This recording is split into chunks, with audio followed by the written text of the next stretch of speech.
Activity करेंगे जिसके माध्यम से हम लोग 10 तक की गिनती को सीखेंगे। ठीक है? ठीक है, चलो आओ सृष्टि। ये कौन है? कितनी है? कितनी है? एक छोटी चिड़िया। एक छोटी चिड़िया गई पेड़ पर सो। एक और आ गई। हो गए कितने? हो गए कितने? दो छोटी चिड़िया कर रही थी डांस।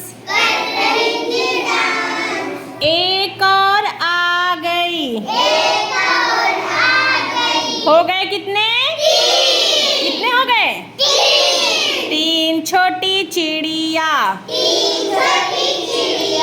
जा रही थी बाजार। एक और आ गया।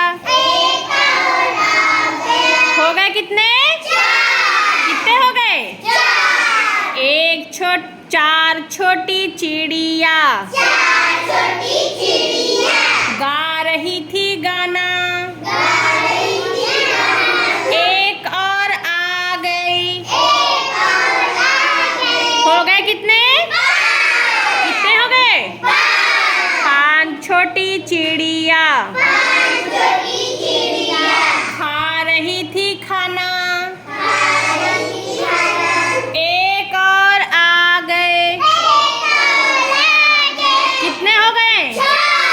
कितने हो गए? छह छोटी चिड़िया बजा रही थी बीन। एक और आ गई। हो गए कितने? कितने हो गए? सात। कितने हो गए? सात छोटी चिड़िया कर रही थी नृत्य। एक और आ गई। कितने हो गए? कितने हो गए? आठ छोटी चिड़िया बजा रही थी तबला। एक और आ गई। हो गए कितने? कितने हो गए? नौ छोटी चिड़िया जा रही थी घूमने। एक और आ गई। एक और आ गई। कितने हो गए? कितने हो गए? चलो, वेरी गुड।